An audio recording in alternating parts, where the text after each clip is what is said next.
हमारी वोट है, उनमें हम कहेंगे नहीं इस बात को।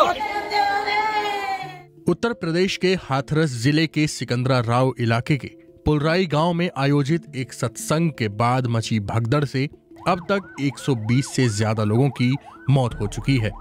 28 लोग घायल हैं और प्रधानमंत्री नरेंद्र मोदी समेत कई बड़े नेताओं ने इस मामले पर संज्ञान लिया है। इतने बड़े हादसे के बाद सवाल उठ रहा है कि ये सत्संग किसका था। ये सत्संग नारायण साकार हरि नाम के कथावाचक का था, जिनके पोस्टर हाथरस की सड़कों के किनारे लगे हुए नजर आए। भोले बाबा या विश्व हरि के नाम से पुकारे जाने वाले इन बाबा ने जुलाई महीने के पहले मंगलवार को हाथरस में मानव मंगल मिलन नाम से एक आयोजन करवाया। पूरे प्रकरण के बाद एक समिति का नाम भी सामने आया है। इस समिति का नाम सद्भावना समागम समिति है। इस समिति के 6 आयोजक हैं। घटना के बाद इन सभी के मोबाइल फोन बंद हैं। ये लोग फिलहाल पुलिस की पहुंच से भी बाहर हैं। इसमें कोई एफआईआर भी दर्ज हुई है? एफआईआर दर्ज हो रही है। एफआईआर दर्ज हो रही है। जो भी धाराएं होंगी उसके अंदर आपको एफआईआर की कॉपी भी आपको उपलब्ध करा। लेकिन आखिर ये भोले बाबा नारायण साकार हरि उर्फ सूरजपाल जाटव हैं कौन? सत्संग करने वाले भोले बाबा की असली कहानी किसी फिल्मी कहानी से कम नहीं है। सूरजपाल जाटव नाम के पूर्व पुलिस कांस्टेबल ने नौकरी छोड़कर ये रास्ता अपनाया और देखते ही देखते लाखों भक्त बना लिए। नारायण साकार हरि एटा जिले से अलग हुए कासगंज जिले के पटियाली के बहादुरपुर गांव के निवासी हैं।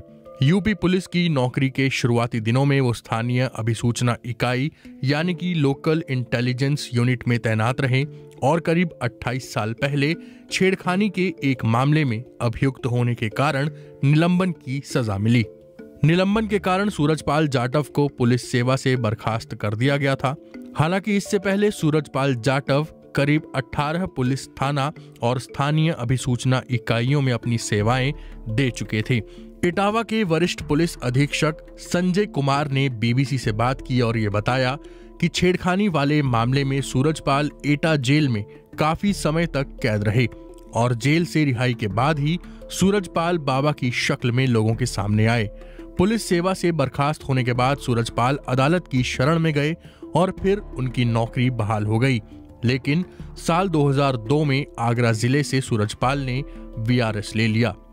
पुलिस सेवा से मुक्ति के बाद सूरजपाल जाटव अपने गांव नगला बहादुरपुर पहुंचे, जहां कुछ दिन रुकने के बाद उन्होंने ईश्वर से संवाद होने का दावा किया और खुद को भोले बाबा के तौर पर स्थापित करने की दिशा में काम शुरू किया।